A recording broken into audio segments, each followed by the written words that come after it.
You could say that ego death is the goal of every spiritual tradition, in a way. This complete loss of subjective self-identity. Yeah, the ego gets a really bad rap in spiritual circles, like it's something to be killed or destroyed. It just keeps being repeated in spirituality that ego death is a preferable thing. And you can see why. We think we're this conglomeration of knotting of various experiences that have been stuck together, but really it is just unintegrated energy, whatever energy is, just as much God, just as much all that is as anything, but it's like a prismic distortion of it, this vortex of stuff that seems to be obscuring your view of what you really are. That's what we spend our lives identifying with. And it's quite surprising when we realise that we're not that. Yeah, so what really is the ego? What really is death? The ego is just a bundle of ideas of both desire and fear, grasping and aversion, scarcity and deficiency, resistance and limitation. And death is only the ending of those ideas. These ideas make you feel like you're a separate wave, somehow disconnected from the ocean. And death, or we could say awakening, is like that wave relaxing into the ocean it was always seamlessly at one with. And this is actually a natural process. It happens all the time, with a shift of focus away from self-concepts and identities and roles. Because these ideas are transient, aren't they? So in that sense, the ego is dying and is reborn constantly, but purely conceptually. And what you truly are remains the same always. Because what you are isn't conceptual, so it doesn't die with the shifting of imagination and focus. So yeah, we have this contracted experience that then unfolds back into limitlessness. When that's dissolved, those filtered glasses of ego are just completely dissolved. It's the biggest relief you can possibly have. It just drops away and it's like, really? I was identifying with that tiny little ball of just suffering. This whole massive picture suddenly opens up. Nothing changes, which is the weird thing. But in a weird way, everything changes because you stop identifying with that little vortex. What is dying is the ideas of what you are. But what you are is definitely not dying. What you are can't be touched by anything. So death, or awakening, is a natural process. But there's a possibility of becoming aware of this existing wakefulness. You are that light of awareness, and you illuminate all that you bring into yourself through the creative play of Maya. And Maya really means creativity. So you, consciousness, or the singular, infinite, creative capacity of experiencing, manifest yourself as an ever-shifting flow of experiences without ever becoming anything truly dualistic, truly distinct.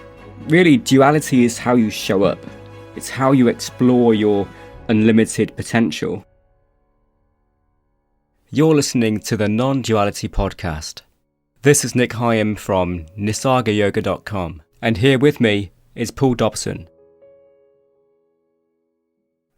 The ego is like a filter through which life sees itself. We live our lives looking through that distorting, polarizing, obscuring lens.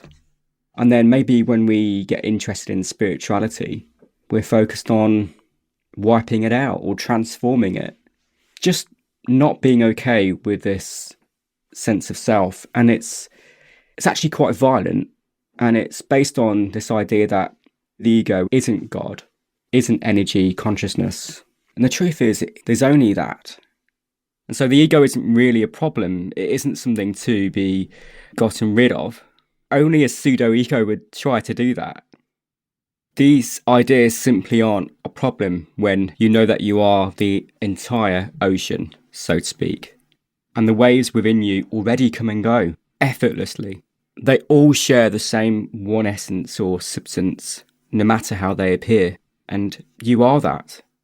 So you, that which is aware, whatever that is, remains, while this shape-shifting bundle of energy takes on different forms, takes on different identities, different characteristics in accordance with a projected environment. You stay the same, but your sense of self changes. And that gives us a clue as to what's going on there and what the ego is. Nothing about the ego remains the same. Just notice what gets attached to I am, your sense of I am, that basic ground of being. I am a son. I am a wife. I am an angry person. I am scared of rejection. I long for prosperity. I am my job title. These are all aspects of your sense of self, and they weren't present until you gave them attention. They came back into existence. They were reborn into existence in this moment. Where were they before they were brought into your attention, before they were brought into your awareness? You, awareness, stayed the same, and you are that ground of being, or that ocean of consciousness. And within you are these kind of fluctuations, these transient appearances. You are infinite and the ego isn't. You are absolute and the ego is relative. What we are is the ocean. I mean, there is no separation. Yet it's intensely unique in its unfoldment for whatever you want to call an individual. It's, of course, the individual is none other than a wave in the ocean, but for that wave, it's unfoldment of its own oceanness through this character that you are temporarily playing, this aspect of the ocean that you are temporarily playing is completely unique, like a particular wave. Like everything else, it's there to be loved, isn't it? What's the opposite of pushing something away? Just love it. And it dissolves in love. Everything dissolves in love. There's no real shortcuts and there's no thing to do here per se. But there is a shortcut of any kind. It's just love everything deeply, the real meaning of love, not some romantic love, but the ultimate fire of God's love, you could say. The ego it's giving you a hard time, and you look at it and give it love. Like, go, okay, I understand you. You're like a little child that wants to be heard. You're trying to get my attention. That's fine. I understand. That approach is just as effective as any other. It's finding what works, really. The truth is, there is no ego, really. Do not try to bend the spoon. That is impossible, says Spoon Boy to Neo in The Matrix. Instead, only try to realise the truth. What truth? Says Neo. Spoon Boy replies, there is no spoon. The spoon is made of the matrix, just as the ego is made of energy, made of consciousness. The ego does not need to die, because what you'd be doing in killing the ego is wiping out one part of this infinite ocean of energy and saying, that bit there is not allowed, that bit there is wrong, that bit there is not good enough, not spiritual, not holy enough, that bit needs to be removed from the ocean. Well, where would it go? What would you put it in other than the ocean? There's only the ocean. So this idea that this little ego speck is not right, does not belong here, it's misguided. It's an innocent assumption. Actually, it's not really ego death, because there is no ego to die. There is no death. It's just a recognition of life. So the death of the ego is only ever the recognition of life, and that all is life. You coming to life. Yeah, you can transform the ego, or you can leave it as it is. Either way, it's only life. If anything, effortlessly shift your focus of attention.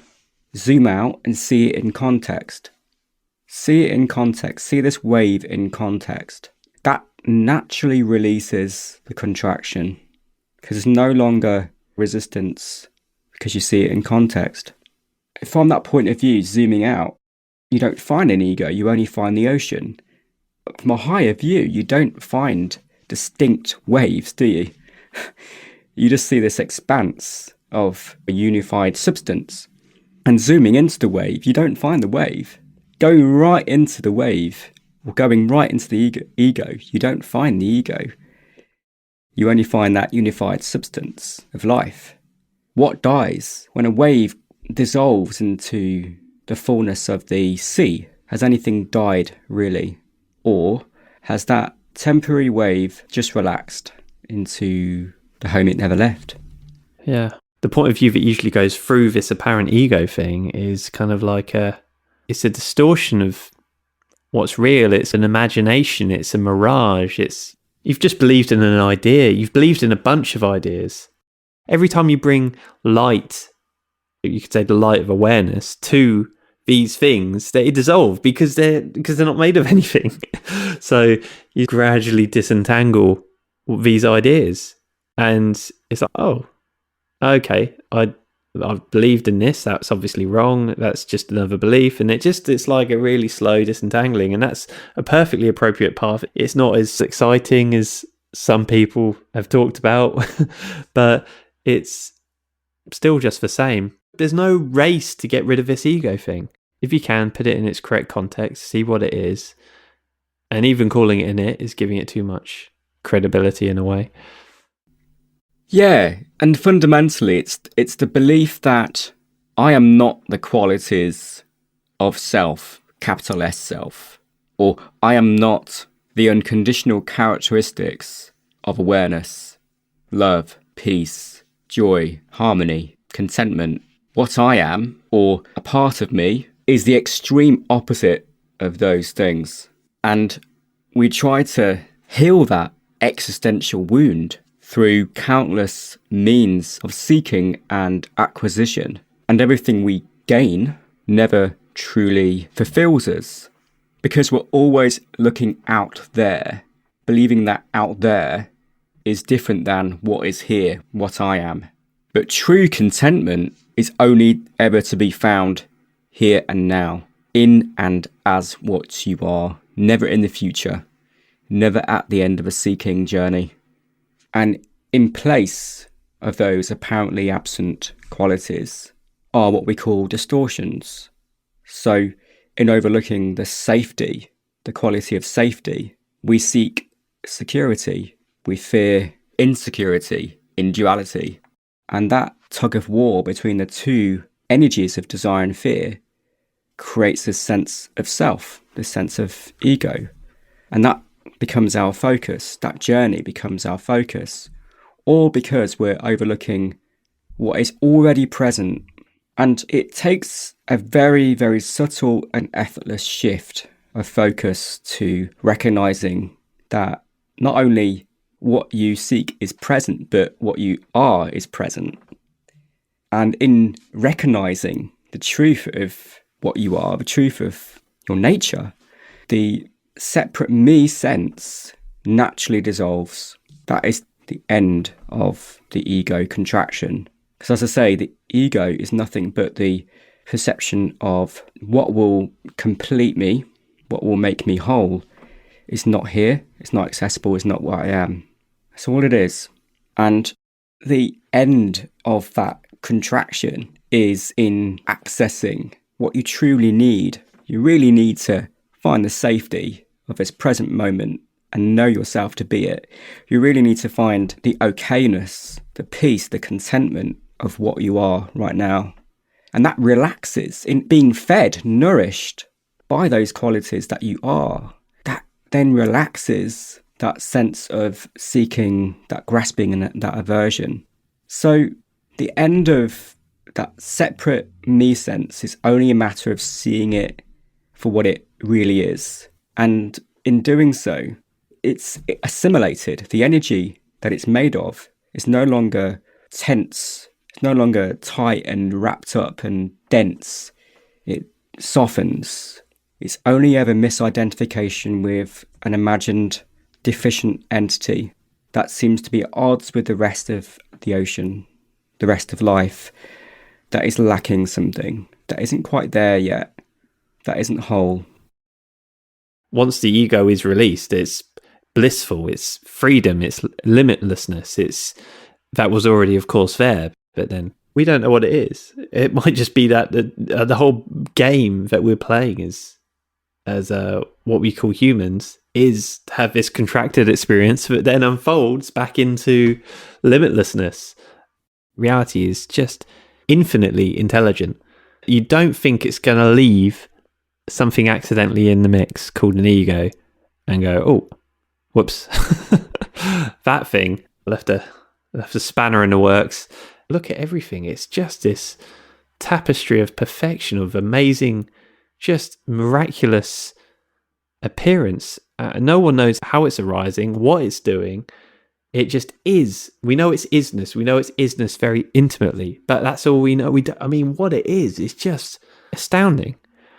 And so therefore, to then put a judgment on something called the ego is, it might be a bit short-sighted. And funnily enough, that perspective, if you see the perfection of everything, clearly, the ego miraculously dissolves anyway. It just the ego can't survive in those circumstances. It's too bright, it's too warm, it's too it was never really anything to begin with. So any kind of violence towards this is the egoic mode. The whole thing is just a sort of a releasing. It's getting into a warm bath and then letting your muscles gradually soften and unwind and relax. That's what it's more like, as opposed to fighting your way there. I just need to practice harder. And it's more like a releasing, a relaxing. You can feel it in your body as you're going along. The more things that are released, your body knows as well. It relaxes and your mind relaxes, and it's just a gradual relaxation into what you always were.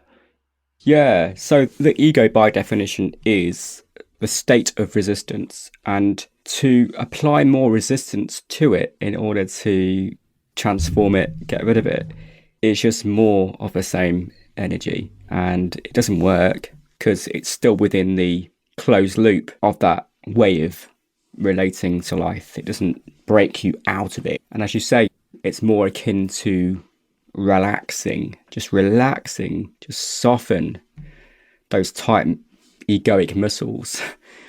Bathe in the warmth of your fullness. When you really investigate the ego, you don't find an entity, you don't find a person, an individual. You just find aliveness, energy itself. You just find energy. Just as you investigate anything very closely, you only find energy. You only find sensation. You only find the various modes of awareness: seeing, hearing, smelling, tasting, feeling, and so on. So what is all of that? What are those modes of awareness but subjectivity? So it's from this idea that I am a subject and that there are other subjects and objects that I'm in relationship with, to this realization that all is subjectivity. All is subjectivity. There's nothing that isn't subjectivity. It's just that subjectivity is not a distinct subject. There's only subjectivity. There's nothing that isn't that. The ocean is just an ocean of subjectivity. You see that you don't really need to argue with it, and maybe it is part of just the perfection of what this is, how it expresses itself. The irony about seeing that clearly is that what we've been calling ego just dissolves in that anyway. When you stop arguing with the ego, there's no argument. It's like a tug of war. Let go of a rope, there's no tug of war anymore. Investigate, inquire into the ego and see what it really is. You just find more aliveness, you just find more isness. You don't find anything but God looking at itself with pure love. Everything is spirit, everything is God. Often we make the sense of self into God. I am God, I'm the center of the universe. And that's not right either. It is God, it's just that it's not a God in its own right. Every manifestation in reality is none other than reality. You seek this thing called reality, and it's all of this. It's just that no one thing in reality can define the infinite fullness of reality, nor can the things in reality be defined. So the things in reality are indefinable. No definitions, no things, only that. What we call a chair is clearly not the label, clearly not the description chair. What it is, we can't say. But what it is that. The same that is all. Yes, that's all it is, isn't it? That is the whole thing right there, because we do the same thing to the chair in that situation we do to the ego, whatever name you want to give it. I mean, you've already conceptualized it by calling it something, and then you've believed in it. And then, yet, if you just do what you do to the chair and just your little investigation there, just drop it all. Drop all ideas of that it's anything in particular. Because any position you give anything, any concept you give anything, suddenly it's like whatever consciousness is malleable, and it like creates a kind of, it creates a reality there, or seeming reality, a concretization of what that is. But if you drop it, it was just like, it just is what it is, which is reality itself, life itself. It is maybe in a way easier to start with like what appears like an external object, like a chair, and go, okay, well, I've believed in this thing called a chair over here this whole time. There's what I call a chair there, and it's solid, and I seem to know what it's about. It's grey, it's got some legs on it, and I sit on it, and all these other stories that go with it. But if I just drop all of it, and even then drop the idea that I'm looking at something called a chair, and even drop the idea that I have any idea what light is, because we have no idea what light is. Have you any idea what energy is? Because we keep replacing words with other words and then going, I know this word. Oh, it's not a chair, it's energy. Well, you're still saying the same thing. So you drop chair, drop seeing, drop light, drop energy, drop consciousness, drop anything, any thought that the mind can come up with, drop it. Because what it is isn't a thought. And then just sit there and then drop the idea that you're sitting there. And then drop anything else that comes up, and you've got life. Because you already had life, of course, but you've got life without these filtered glasses on, called your beliefs and your thoughts and your ideas. Suddenly you're there. You were always there, of course. You realised, oh, I've entered some kind of virtual reality inside of a virtual reality by looking at a chair and calling it a chair. But then if I drop everything and just don't let any thought answer what that is for me, or that there's a me, or that there's something looking, or that there's light, or any of the stuff I've just said. Don't let any word replace it. Just be, and then drop be. And it's there. It's all there. It's fully revealed. And then nothing to drop, and it's fully revealed. It's fully revealed as it always was, which is the beauty of it. Then you can do the exact same thing to what you think yourself is. You can do that to whatever you think you are. Drop it all. It just feels more intimate because you've identified with something called a body and this character, and it feels closer to you than the chair over there. But if you look into it, it's not any different than a chair. Your body is no different than the chair, which is really, I know it seems that's one stage, or one part in your life or unfoldment or whatever, that seems like a crazy psychedelic notion that your body is no different to the chair. But when it becomes clear, it's very clear. It seems psychedelic that you ever thought the body was what you were and that the chair was over there. That seems the crazy thing from the other perspective. Yeah. It's like God is wearing a set of glasses with a certain kind of lens. That's all. It's just a filter. You're only seeing life. When you look at yourself, the self you take yourself to be, you're only seeing life. You're just seeing it through a lens that seems to warp things a little bit, seems to distort things, but not really. It's only life. You're only ever seeing life, but it just has a certain appearance, a certain feel. That feeling of selfhood is so insubstantial, always changing. Nothing about it stays the same. We take it to be ourselves. This is what I am, this is what I am, but it's so insubstantial, but it could be turned off at any time. Even if you look at it from a more scientific point of view, like, it's fascinating that researchers have found a neurological basis for the ego. in what's now known as the default mode network. And researchers have even found certain characteristics or certain functions of the DMN, like autobiographical information, self-referencing, so referring to traits and descriptions of yourself, emotion of oneself, like reflecting about one's own emotional state and thinking about others, theory of mind, so that's thinking about the thoughts of others and what they might or might not know, moral reasoning, social evaluations, social categories, remembering the past, imagining the future, episodic memory, story comprehension. So this hub of brain activity, like if you're going to find the ego in a physical way, that's it. And yet it can be switched off at any time, through an injury or psychedelic trip. So when that's switched off, when it's no longer there, what is there? What remains when the DMN is inactive? Surely whatever remains and what is there while it's active is what you are. And that the DMN is simply a set of stories, a set of concepts that seem to determine who you are and what the world is. Yeah, that's revealing, isn't it? From the DMN's point of view, or the ego's point of view, if you switch me off, what? No, don't switch me off, please. But you switch it off, whether that's via psychedelics or meditation or whatever other methods, who knows what other method. They're going to come up with some technology that switches that thing off, which would be interesting. But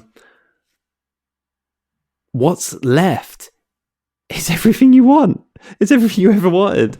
And it's like, that's the funny part of it. And the beauty of it is that when that's switched off, what you are, what's left over, so to speak, is, it's limitless, it's freedom, it's bliss, it's joy, it's love, without the self-referentiality, and that's what you are. And what you are as that has put on this 3D or virtual reality headset, even though you haven't got a head in reality. You've put on a headset that has this thing called a DMN in it. You've put on this virtual reality body and it's got a DMN in it. And it's running a program. It's a program, isn't it? And this machine it's convincing. It is really convincing. And it convinces itself and it sucks whatever you are into it. Consciousness itself, it sucks you in, and you then believe that that's what you are, is this DMN, is the ego. But you're forgetting you're wearing a virtual reality suit that has that written in. It's written in, it's coding, it's programming. Obviously, reality is way beyond like our ideas of simulation and virtual reality games and all that kind of stuff. But it's not a bad analogy, really, that we are wearing a virtual reality suit, and that has written into it something that sucks up loads of different experiences and ideas and fears and beliefs and concepts and turns it into this vortex of ego through this default mode network that is written into the system. And the fact that that can dissolve in a second, less than 10 seconds in a 5-MeO DMT trip, the fact that it can be turned off whatsoever and you still exist means that it can't be what you are. Because it's not like you pass out either. Absolute presence itself. What you are is that presence. Yeah, you are the power source that animates the app that is the ego. It's just a program. And it's like that program is designed to believe that the app is all there is and the app is running the show. That it's the center of the universe that is the phone. But Nisargadatta says something interesting about this in I Am That, when he says a lot of interesting things. But this quote here came to mind. He says, "Memory is material, destructible, perishable, transient. On such flimsy foundations, we build a sense of personal existence, vague, intermittent, dreamlike. The vague persuasion, I am so-and-so, obscures the changeless state of pure awareness and makes us believe that we are born to suffer and die. What is identity?" he says. "Continuity in memory. Can you talk about identity without memory?" we believe we are our memories, and what are memories but thoughts? And what is thinking but only knowing? Yes, you are knowing, not the knowing that we tend to attribute to the mind. Not thinking, you're not thought, you are the knowing itself. It's just that somewhere along the line, that knowing, that pure knowing, seems to get qualified and conditioned. But it's only a story. It's not really ever changed. In another way, if all you are is a bunch of memories about yourself, your history, then you're just thought. And that's clearly not true. No wonder we feel so insecure and inadequate and unworthy and, well, fill in the blank basically, is because we identify with these little thoughts and they're so flimsy. Beliefs are always insubstantial. So yeah, we have this feeling of insecurity all the time, don't we? Which, because we take ourselves to be these things. We grip these things, we grip these lives with this sense of self like it's all that we are. But what you are is just, wow, you can't actually describe what you are in words, because that's using a limited form to describe something unlimited in every sense.